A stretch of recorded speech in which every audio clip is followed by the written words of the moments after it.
ছেলেরা কয় ইবনুল মুবারক আমাগর মা দীর্ঘ 40টা বছর হয়ে গেছে, তার মুখ দিয়া দুনিয়ার কোন মানুষের শেখানো ভাষা মুখে আনে না। সে যখনই কথা কয় আল্লাহর কোরআন দিয়ে দিয়ে বলে। 40 বছর ধরে আমাদের মা নিজের জবানকে কোরআনের আয়াত দিয়া ভিজায় রেখেছে। যদি কেউ তার জবানকে পবিত্র করে, রাসূল বলেন আমি তার জান্নাতের জামিনদার। যদি কেউ তার লজ্জাস্থানকে হিফাজত করে, পর্দাকে হিফাজত করে, তার হিজাবকে হিফাজত করে, আল্লাহর রাসূল বলে আমি তার জান্নাতের জামিনদার। আমরা আমাদের এই চারিত্রিক গুণগুলা এগুলো হারাতে বসেছি। বিজ্ঞানের উন্নতি, নেট জগতের উন্নতি আমাদের জবান, আমাদের কলমকে নষ্ট করে দিয়েছে।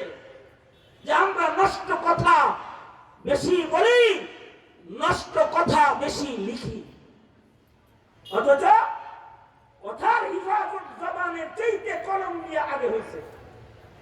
কথার হিফাজতের জন্য আউয়ালু মা খালাকাল্লাহুল কলম, কথা বলার মানুষ বানানোর আগে কথা সংরক্ষণের কলম আল্লাহ তাআলা তৈরি করেছেন। তার মানে বলার ভয়াবহতা যত বেশি, লেখার ভয়াবহতা তার চেয়ে বেশি। অনেকে মনে করে হুজুর আমি মুখে খারাপ কথা কই না, যা আছে একাই দিতে লেখে লেখে কই। আপনি তো আরো বড় চরিত্র খারাপ লোক, আপনি আরো ভয়ঙ্কর পথ গ্রহণ করেছেন যে আপনি মুখে কিছু বলেন না, কলম দিয়ে বলেন। আমাদের আকাবির বুজুর্গরা দোয়া করতেন, মেরি জুবান ও কলম সে, मेरी जुबान कलम से किसी का दिल न दुखे, मेरी जुबान कलम से किसी का दिल न दुखे, किसी को शिकवा न हो ज़ेरे आसमां मुझसे, किसी को शिकवा न हो ज़ेरे आसमां मुझसे, मेरी जुबान और कलम से किसी का दिल न दुखे, किसी को शिकवा न हो ज़ेरे आसमां मुझसे, किसी को शिकवा न हो ज़ेरे आसमां मुझसे। জবানেও না কলমেও না কাউরে কষ্ট দেওয়া এটা কোনো চরিত্র না। তাহলে চরিত্রের গুণ রক্ষা করার জন্য মুখ সুন্দর, কথা সুন্দর বানাইতে তৈয়ার আছি না ইনশাআল্লাহ? নবী বলেছেন তুমি মুখ সুন্দর করো, তোমার সুন্দর জান্নাতের জামিনদার। আল্লাহর রাসূল জামিনদার হয়ে গেছেন। আল্লাহর লজ্জাস্থান হিফাজতকারী হও, লজ্জাস্থান লজ্জা হিফাজত করো। যে নারীর লজ্জা হিফাজত হয় না, ও নারীর চরিত্র ঠিক থাকে না। এ কারণে মুসলমানের, মুসলিম নারীর ইজ্জত অনেক দামি। কারণ মুসলিম নারীর সম্ভ্রম সংরক্ষিত, এটা লজ্জাস্থান হিফাজতে থাকে, ঢেকে রাখে, পর্দা করে রাখে।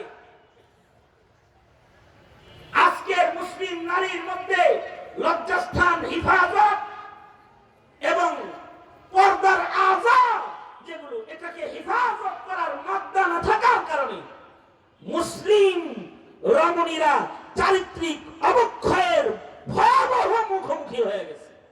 ভয়াবহ।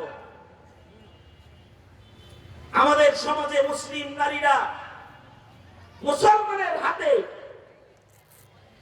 লাঞ্ছিত হয়। কারণ একটা নারীর ইজ্জত রক্ষা করা, নিজের লজ্জাস্থান রক্ষা করা, আরেকজনের লজ্জা রক্ষা করা যে আখলাক, এই তালিম আমরা আমাদের সন্তানকে দেই নাই। তো আমরা তো শরীফ শরীফার গল্প পড়ায় ফেলেছি, আমরা তো আমাদের সন্তানদেরকে ট্রান্সজেন্ডার পড়াইছি, আমাদের সন্তানরা হিজাব বা পর্দা এগুলো এখন বুঝে না। অথচ শরীয়তে ইসলামে চরিত্রের এই জায়গাটা কত গুরুত্বপূর্ণ।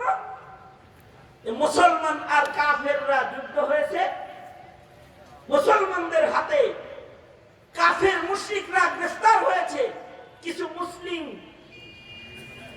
মুসলমানের হাতে কাফের মুশরিক গ্রেফতার হয়ে মুসলমানের কাছে আসছে, যাদের ভেতরে কিছু যুবতী নারীও আছে। যুদ্ধ নিয়ম ছিল, মুসলমানের হাতে যদি কাফের গ্রেফতার হয় তো কাফেররা মুসলমানদের দাসদাসী হয়, আর কাফেরদের হাতে যদি মুসলমানদের কেউ গ্রেফতার হয় তো মুসলমানরা কাফেরদের দাসদাসী হয়ে যায়। তো গ্রেফতার হয়ে আসছে, যাদেরকে গ্রেফতার করে আনা হয়েছে দাসদাসী। দাসদাসীদের শাড়ি কাপড়ের বিধান আলাদা আছে। তো এই মহিলারা খোলা চেহারায় গ্রেফতার অবস্থায় আছে, এর ভেতরে রূপসী সুন্দরী একটা যুবতীও আছে। আল্লাহ রাসূল সাল্লাল্লাহু আলাইহি ওয়াসাল্লাম এটা দেখার পরে নিজের গায়ের দামি চাদরটা খুলে সাহাবীকে দিয়া বলে, আমার গায়ের চাদর দিয়া এই যুবতী নারীর লজ্জা সম্ভ্রম ঢেকে দাও। নিজের গায়ের চাদর খুলে দিছে। নবীজির গায়ের চাদর মানে কি? নবীজির দেহের সাথে যে চাদর লাগছে এটা তো অনেক মুআজ্জাম, অনেক সম্মানিত। কারণ আমাদের নবীজির সাথে যে মাটি লাগে রয়েছে, মাটিও সম্মানিত। এ কারণে রওজায়ে আতহারের মাটি নবীজির দেহের সাথে স্পর্শ থাকার কারণে এটা আরশে আজিমের চেয়ে বেশি দামি। আল্লাহর রাসূল সাল্লাল্লাহু আলাইহি ওয়াসাল্লামের গায়ের চাদর কত দামি তাইলে? একবার হযরত আবু সুফিয়ান তখন মুসলমান হন নাই, মদিনাতুল মুনাওয়ারাতে নবীজির ঘরে গেছেন নিজের মেয়েকে দেখতে, হযরত উম্মে হাবিবাকে দেখতে গেছেন।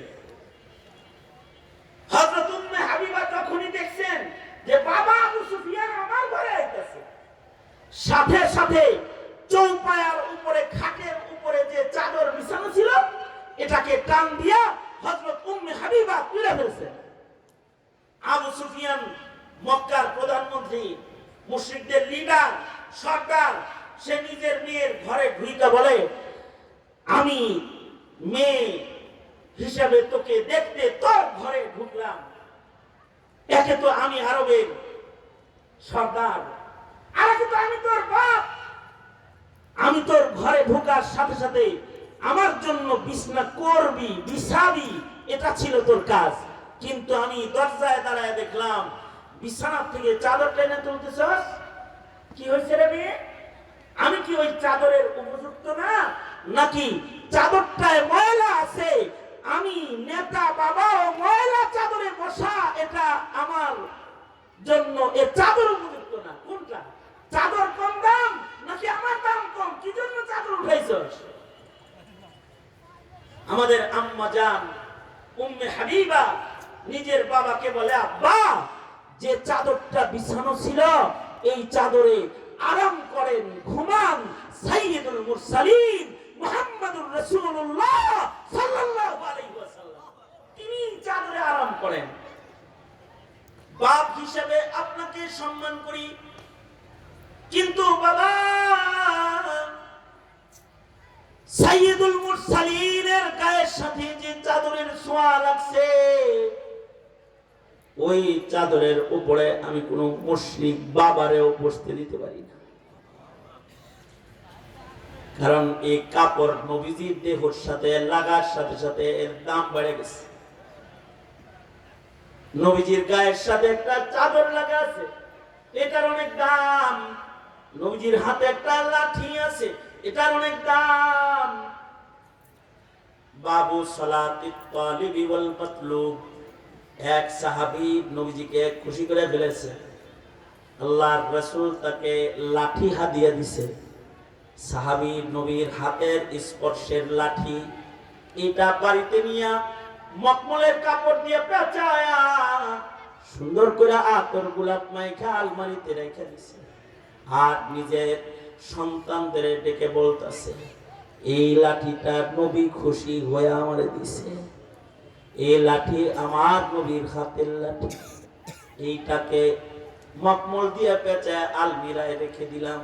সন্তানেরা রে, প্রাণ পাখি উইরা গেলে কাফন পড়ায় যখন একলা থাকার ঘর কবর ঘরে আমরে যখন তোরা রাইখা আসবি, তখন আমার নবী খুশি হয়ে যে আমার লাঠিটা দিছে, আমার রাসূলের হাতের লাঠিটা আমার কবরে আমার সাথী হিসেবে দিয়ে দিস।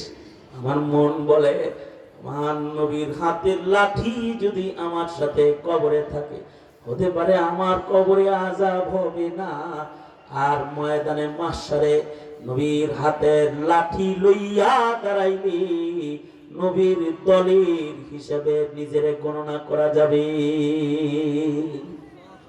নবীজির হাতের স্পর্শের লাঠি অনেক দাম। তাহলে নবীজির গায়ের উপরে যে চাদর আছে এটা কিরকম দাম? আল্লাহর রাসূল নিজের গায়ের চাদর খুইলা মুশরিকের জন্য বুরকা বানাইতে, তার লজ্জা ঢাকতে, তার লজ্জা স্থান ঢাকার জন্য বুরকা হিসাবে দিয়ে দিতেছেন। সাহাবীরা চিল্লান শুরু করছে। সাহাবীরা চিৎকার করে, হায় হায়, এত দামি মুআজ্জম চাদর একটা মুশরিক পেয়ে গেল। আল্লাহর রাসূল সকলকে থামায় দিয়ে বলে, চিৎকার করবে না, থামো। আমি নবীর কাছে মায়ের ইজ্জতের অনেক দাম। মেয়ে তো মেয়ে, এটা আমার মেয়েও মেয়ে, কাফেরের মেয়েও মেয়ে, এটা মুশরিকের মেয়েও খোলা দেহে থাকবে। আমি রাসূলের এরিয়ায় এটা হয় না। যাও আমার চাদর দিয়া ওর লজ্জা, ওর শরমটাকে ঢেকে দাও, পর্দা করে দাও, ওর ইজ্জত ঢেকে দাও। সাহাবীরা এটা আগায় দিলে মেয়েটা চাদর দিয়ে সুন্দর করে বুরকা করছে। বুরকা কইরা আল্লাহর রাসূলের সামনে এসে দাঁড়ায় বলে, ও সরকার, আমারে চিনছেন? আমি কিন্তু আরবের মশহুর দানবীর হাতিম তাইয়ের মেয়ে। হাতিম তাই আমার বাবা, আমি হাতিম তাইয়ের কন্যা। আল্লাহর রাসূল বলে, তোমার বাবা তো একজন ভালো মানুষ ছিলেন, তিনি দানবীর ছিলেন, সখী ছিলেন, তার ভেতরে সাখাওয়াতের গুণ ছিল। এমন একজন ভালো মানুষের মেয়ে হওয়ার কারণে যাও, তোমারে বন্দী করেছে, তোমাকে আমি মুক্ত করে দিলাম। হাতিম তাইয়ের ছেলে আদিও ওই যুদ্ধে গ্রেফতার হয়েছে, সে পালায়া চলে গেছে। কিন্তু হাতিম তাইয়ের মেয়ে পরিচয় দিয়েছে তো আল্লাহর রাসূল তাকে আজাদ করে দিয়েছে। মেয়েটা বলে, সরওয়ারে দো আলম, বান্ধবীরা সহ একসাথে গ্রেফতার হইছি, আমাকে আজাদ করলেন। আমার বান্ধবীরা দাসী হয়ে থাকবে আর আমি একা আজাদ হয়ে চলে যাব, হয় না। যদি বাঁচতে হয় একসাথে বাঁচবো, যদি মরতে হয় একসাথে মরব, যদি দাসী হইতে হয় একসাথে দাসীর জিন্দেগি নিব, যদি আজাদ হইতে হয় তাহলে সকলকে আজাদ করা লাগবে। শুধু আমারে আজাদ করলে হইব না, তো আমার সাথী সঙ্গী যারা আছে এদের হালত কি? এদেরকে কি করবেন? এদের বন্দী রাখবেন? আল্লাহর রাসূল বলেন, তুই তো আশ্চর্য মেয়ে রে, তোর ভেতরে তোর বাপের গুণ আছে, তোর বাবাও সখী ছিল, তুইও তো সখী, তোর বাবা মানুষের উপকার করত, তুইও দেখি মানুষের উপকার করস রে। যা, তোরে মুক্ত করলাম তোর বাবার গুণের কারণে, আর তোর বান্ধবী সবগুলোরে মুক্ত করে দিলাম তোর গুণের কারণে। যা, এদেরকেও মুক্ত করে দিলাম। এটা হলো আল্লাহর রাসূলের খুলুকে আযীম, আখলাক হাসান, করিম, আযীম। হাসান বলা হয় প্রতিশোধ, কিসাস নেয়। কেউ তারে কষ্ট দিলে সে তার বদলা নেয়। হাসান নিন্দিত নয়, এটাও প্রশংসনীয়। কারণ কিসাস যদি জমিনে না থাকে তাহলে জমিনে অন্যায়ের রাস্তা প্রশস্ত হয়ে যাবে। বদলা গ্রহণ করে খুলুকে হাসান। বদলা নেওয়ার সুযোগ আছে, বদলা নেয় না, মাফ করে দেয়, খুলুকে কারীম।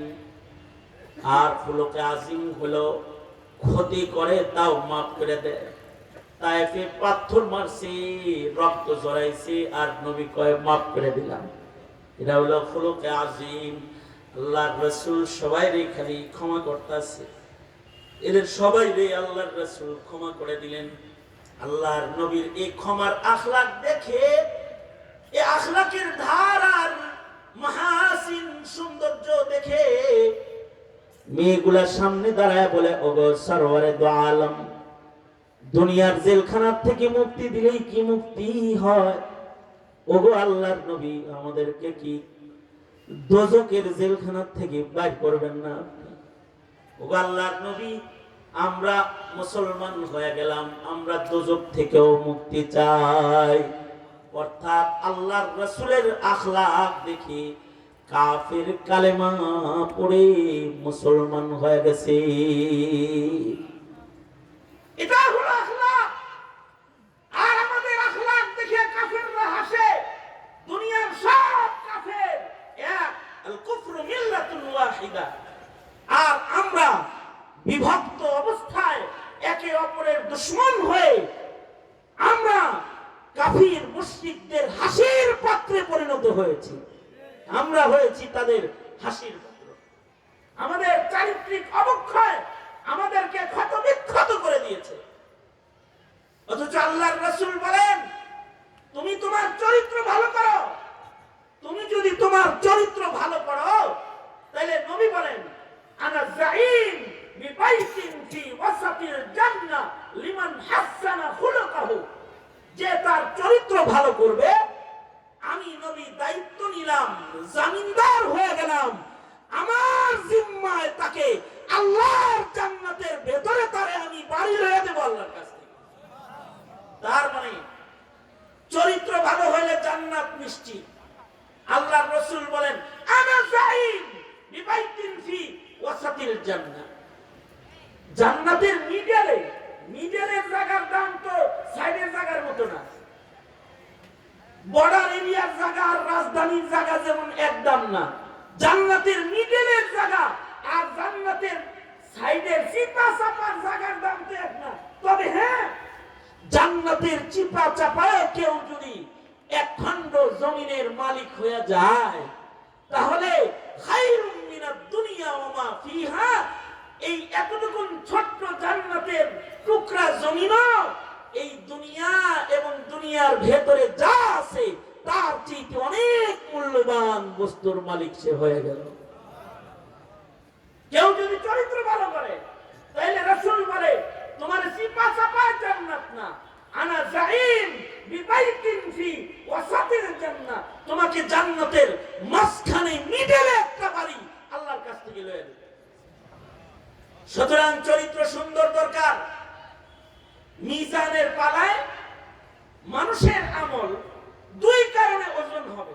মিজানের পালায় দুই কারণে মানুষের আমল ওজন হবে। একটা হলো ইখলাস, খুলুসিয়তের কারণে, আরেকটা হলো আখলাক। আখলাক ভালো হইলে মিজানের পালায় সেজদার ওজন বেশি হবে। একজনের আখলাক ভালো, আরেকজনের আখলাক খারাপ। আখলাক খারাপ, হে ডেলি 100 রাকাত নামাজ পড়ে, আর আখলাক ভালো, হে 2 রাকাত নামাজ পড়ে। 100 রাকাত নামাজের চাইতে 2 রাকাত আখলাক ওয়ালার আখলাকি সেজদার মূল্য মিজানের পালায় বেশি। মা মিন শাইইন আসআলু ফি মিজানিল মুমিন, মুমিনের মিজানের পাল্লার ভেতরে আখলাকের চাইতে ওজনদার কোনো বস্তু নাই। আখলাক হলো সর্বাধিক ওজনদার জিনিস, যা মিজানের পালায় বেশি ওজন হবে। এটা তো নবীজির আখলাক। আমাদের পূর্বপুরুষের আখলাক দেখে কাফের মুসলমান হইছে। এই আমাদের বাপ দাদারা যাদের নাম শুনি, তাদের চরিত্র দেখে তাদের কাছে কাফের কালেমা পড়ে পড়ে মুসলমান হয়েছে।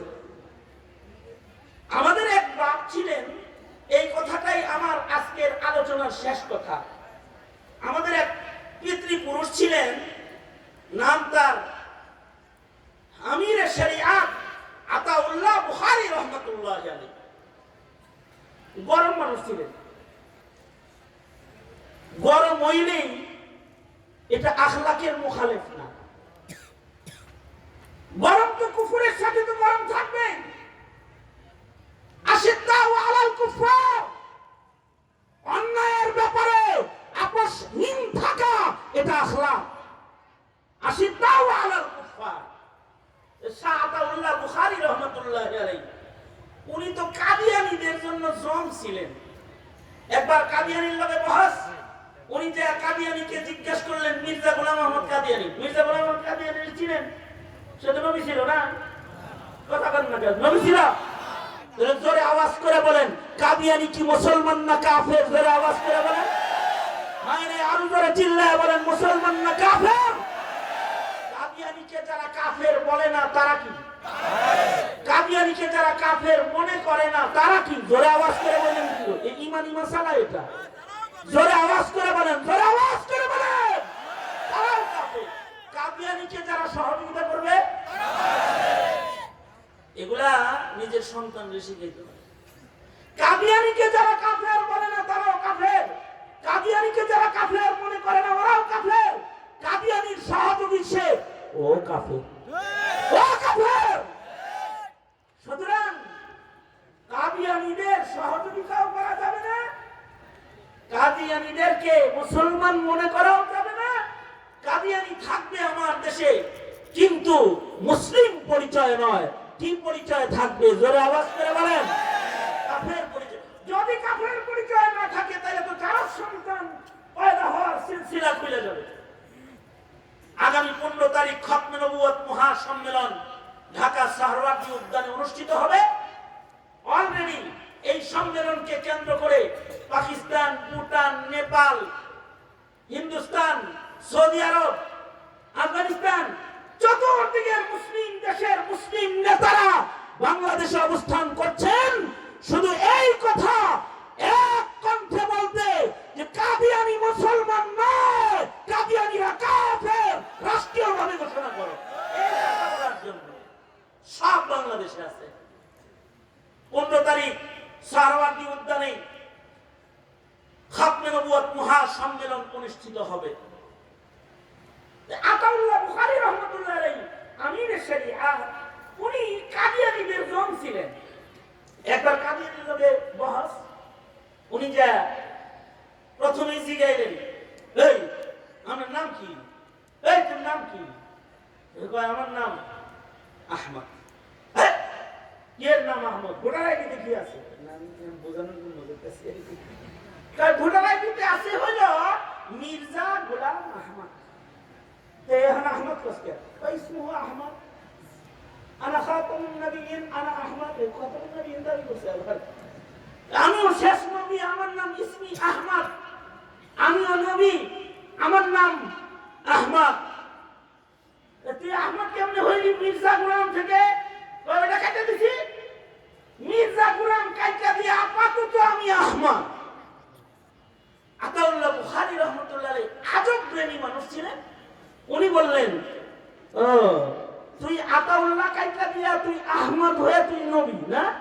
তাহলে আমার মা বাবায় আমার নাম ভোটার আইডিতে আছে আতাউল্লাহ বুখারী, আমি আতাউল্লাহ, আমার বাবার নাম রাখছে আতাউল্লাহ, আমি আমার আতা কাইটা দিয়া আপাতত আমি আল্লাহ হয়ে গেলাম। তোর মতো খবিসরা আমি নবুয়তি দেইনি। সর এখান থেকে, কিসের বহস তোর লগে? এই আমিরে শরিয়ত আতাউল্লাহ বুখারী আশিদ্দাউ আলাল কুফার, কাফেরদের বেলায় এই রকম জম ছিলেন। কিন্তু একদিন খানার দস্তরখান নিয়ে বসে আছেন, মেহমানের ইন্তজার, মেহমানরা খানা খাইবেন, কিন্তু আকস্মিক ওখান দিয়ে ক্ষুধার্ত মানুষের যাত্রা। কিন্তু লোকটা মুসলমান না, লোকটা একটা মেথর, যার হাতে পায়খানা পরিষ্কার করার বালতি, ড্রেন সাফ করার বেলচা, ঝাড়ু এগুলো আছে, দেখে বোঝা যায় এটা হিন্দু মেথর। আতাউল্লাহ বুখারী রাহমাতুল্লাহ আলাইহি তাকে বললেন, এই মেথর এদিকে আয়। সে সামনে আসলো। আমি শরিয়াত বলাইছেন কেন? চেহারা দেখে মনে হয় তোর খানা পিনা করস না। 2 দিন হয় খাবার দাবার নাই, আজকে মাত্র কাজ পেয়েছি, আমি 2 দিনের ক্ষুধার্ত। আতাউল্লাহ বুখারী রাহমাতুল্লাহ আলাইহি হিন্দু মেথরকে বলে, একটু দাঁড়াও আমি আসছি। বাড়ির ভেতর থেকে বালতি কইরা পানি নিয়ে আসছে, সাবান নিয়ে আসছে। আইনা তাকে নিজের হাতে হাত পা ধৌত করে দিছে, সুন্দর করে তাকে সাফ সুতরা কইরা। আতাউল্লাহ বুখারী বলি, আসো আমার দস্তরখানে বসে আমার লগে খানা খাও। হিন্দু মেথর বলে, না না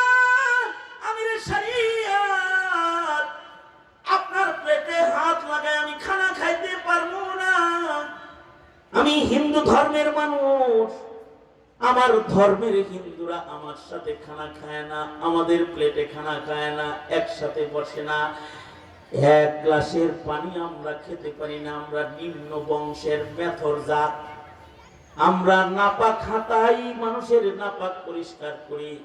নিজ ধর্মের লোকেরা আমাদেরকে একসাথে আর আপনি নিবেন। আতাউল্লাহ বুখারী বলে, আরে ভাই তুমি তো মানুষ, তোমারও ক্ষুধা আছে আমারও ক্ষুধা আছে, তোমারও পিপাসা আছে আমারও পিপাসা আছে, খানা খাইলে তোমারও পেট ভরে আমারও পেট ভরে। সুতরাং মানুষ হিসাবে বসো, মানুষ হিসাবে বসো, ধর্মের বিচারবাদ। মানুষ হিসাবে বসা যাও, আমার দস্তরখানে বসো, আমার সাথে খানা খাও। জোর করে আতাউল্লাহ বুখারী বসাইছেন নিজের দস্তরখানে, হাত লাগায় খানা খাইতে কয় তো মেথর লোকটার হাত থরথর করে কাঁপতাছে। আমিরে শরীআত আতাউল্লাহ বুখারী যে প্লেটের ভেতরে খানা খাবে সেখানে মেথরের হাত কেমনে লাগাবে?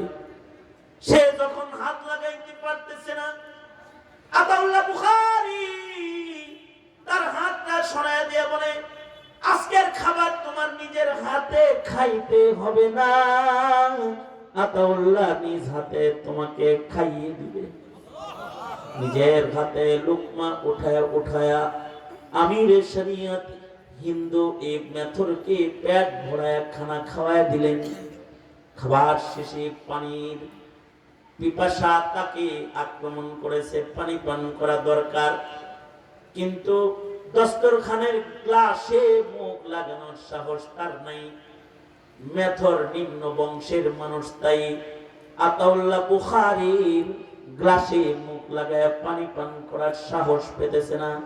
আতাউল্লাহ বুখারী নিজের হাতে নিজের গ্লাসটা তার ঠোঁটে লাগায় দিয়ে তাকে পানি পান করায়া, এই গ্লাসটা দিয়ে আবার নিজে পানি পান করে বলে, তুমিও মানুষ আমিও মানুষ, খাও পান করো। নিজের সাথে খানা খাওয়ায়া হাত ধুতো করায়া দিয়েছে। মেথরটা এবার বলে, আমিরে শরীআত জলদি জলদি কোথাও যাবেন নি? না না, বাড়ি আছি, একটু বসবেন, আমি একটু আসতেছি। মেথরটা নিজের বাড়িতে যায় নিজের বিবিরে বলে, মানুষ কারে কয় এটা আগে জানি না, আজকে একটা মুসলমানের কাছে, আমিরে শরীয়তের কাছে মানুষের আখলাক কেমন হয় এটা দেখে এসেছি।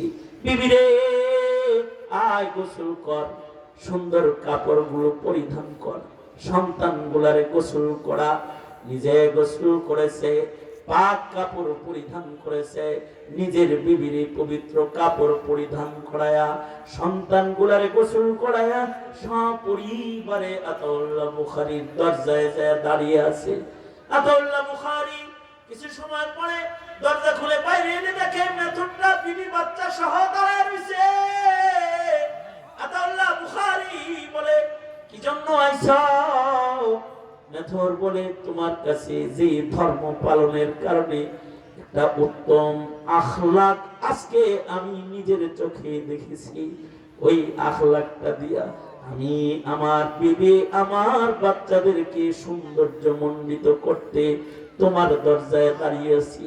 ওগো আমিরে শরীয়ত, কালমা পড়াও, আমাকে কালেমা পড়াও, লা ইলাহা ইল্লাল্লাহু মুহাম্মাদুর রাসূলুল্লাহ। আল্লাহ বলে ইন্নাকা লাআলা খুলুকিন আযীম, আর রাসূল বলে ওয়াইফতুলি মুতাম্মিমা মাকারিমাল আখলাক। জাতিকে এই আখলাক শিক্ষা দিতে ইসলাম এসেছে। ইসলাম মারামারি করতে আসে নাই। ইসলাম মানুষের মানব সমাজে অশান্তির দাবানল জ্বালাইতে আসে নাই। ইসলাম মানুষের সমাজে ন্যায় নীতি নৈতিকতা চরিত্রতা বিধান করতে এসেছে। সঙ্গত কারণেই এই জমিনে যত অশান্তি শুরু হয়েছে ইসলাম ছেড়ে দেওয়ার কারণে হয়েছে। এবার সব ছেড়ে জমিনে এবার দরকার ইসলামের সরকার, ইসলামের সরকার। কারণ ইসলামী করে এক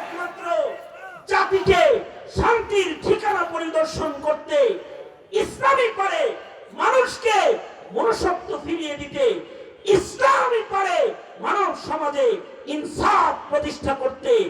চারিত্রিক গুণে একজন মানুষকে মানুষ বানাইবার একমাত্র উপায়, মাধ্যম আর রাস্তার নাম হলো ইসলাম, যা নিয়ে আগমন করেছেন মুহাম্মদুর রাসূলুল্লাহ সাল্লাল্লাহু আলাইহি ওয়াসাল্লাম। এজন্য আমরা বলি, বহুত তাল দেখেছেন, এবার ইসলামের জালে নিজেকে আটকান। বহুত তাল দেখেছেন, এ কারণে বলি ভাওতাবাজির দিন শেষ, এখন কোরআন সুন্নাহর বাংলাদেশ গড়ো। কোরআন সুন্নাহর বাংলাদেশ গড়ো। চরিত্র গঠনে ইসলামের চেয়ে সুন্দরতম কোনো কিছু এই পৃথিবীর মাটি কখনো খুঁজে পায়নি, কিয়ামত পর্যন্ত খুঁজে পাবে না। আল্লাহ তাআলা আমাদের সবাইকে চারিত্রিক গুণের মুসলমান হওয়ার জন্য ইসলামের ছায়া ও বিশ্বনবী মুহাম্মদুর রাসূলুল্লাহ সাল্লাল্লাহু আলাইহি ওয়াসাল্লামের রেখে যাওয়া চরিত্রকে গ্রহণ করার তৌফিক দান করুন। আমার আলোচনার মাধ্যমে আজকের মাহফিলের ইতি নয়, মুফতি সাঈদ আহমদ কলরাব আমার অত্যন্ত স্নেহের ছোট ভাই, সে শেষ আলোচনা, শেষ কথা বলবে। এবং তার আগে আপনাদের এই গোপালগঞ্জের মর্দে মুজাহিদ সন্তান, অস্ত্রের মুখে যারা হক কথা কয় তাদের মধ্যে একজন, অস্ত্রের মুখোমুখি দাঁড়িয়ে হক বলনেওয়ালা আপনার দেশের একটি সন্তান আবু মোহাম্মদ রহমানী, আমার অত্যন্ত মুহাব্বতের ভাই, তিনি তশরিফ এনেছেন। তিনি মুখতাসার করে কিছু বলবেন, তারপর পরই মুফতি সাঈদ আহমদ কলরাব আলোচনা পেশ করবেন। আমি ধন্যবাদ জানি